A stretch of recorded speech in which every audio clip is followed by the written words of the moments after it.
what the mainstream media was too afraid to tell you about the news this week. This week, while the mainstream media obsessed about how rich Trump really is, here are the things that happened that really matter.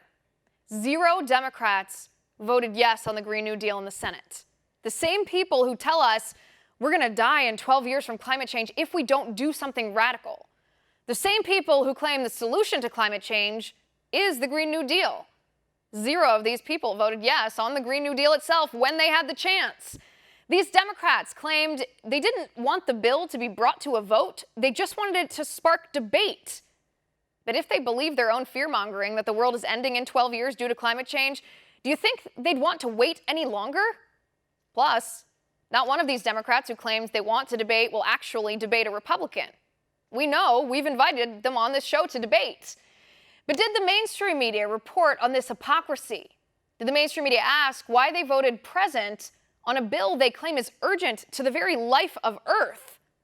Nope, the mainstream media didn't say a word.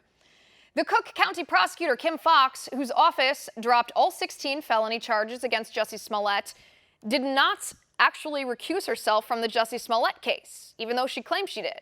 She claimed she did 2 months ago, actually, after she spoke with Jussie's family and friends and then tried to urge the Chicago Police Department to give the case to the FBI. She said she recused herself then due to the obvious conflict of interest, but now her spokeswoman says that was just a colloquial use of the term. She didn't actually recuse herself on the office. Funny how that resulted in all the charges being dropped, even though the police evidence shows Jussie Smollett did fake that hate crime against himself and then lied to police about it. But did the mainstream media report on this lie from Kim Foxx? No, they didn't. The mainstream media barely touched the details of this case because it's the most obvious political corruption from a Democrat we've seen since earlier this week when the Democrats reacted like morons to the Mueller Report. And that brings us to the next story. The one piece of the Mueller Report the Democrats are purposely and willfully ignoring. Notice I did not say the one piece of the summary of the Mueller Report from Attorney General Barr. I said the one piece of the Mueller Report. Because Democrats like Adam Schiff and Eric Swalwell and Madeline Dean and Bernie Sanders are all claiming, or essentially claiming, that the Mueller Report does in fact show collusion between Trump and Russia, and that Attorney General Barr deliberately drew a false conclusion in his summary. But there's one big problem with the Democrats' narrative. The sentence from Barr's summary that talks about Mueller finding no collusion directly quotes the Mueller Report itself. It's not a summary from Barr. It says, quote, as the report states, the investigation did not establish that members of the Trump campaign conspired or coordinated with the Russian government in its election interference activities.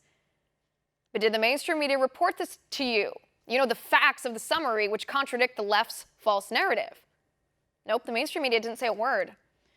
The state of Ohio defunded Planned Parenthood this week. All 26 Planned Parenthood clinics in the state, run by the abortion chain, will no longer receive your tax money, $1.5 million of taxpayer dollars every year.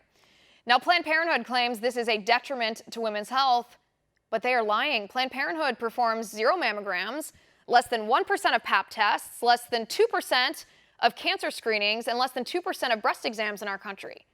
But they commit 900 abortions every day, 33% of abortions in our nation. Planned Parenthood is an abortion business not about women's health care. But did the mainstream media report this to you? No, they didn't, because the mainstream media is in the pocket of the left, and the leftist Democrats are the party of abortion. The mainstream media doesn't care to report any of that to you, so we will. And that is my final point.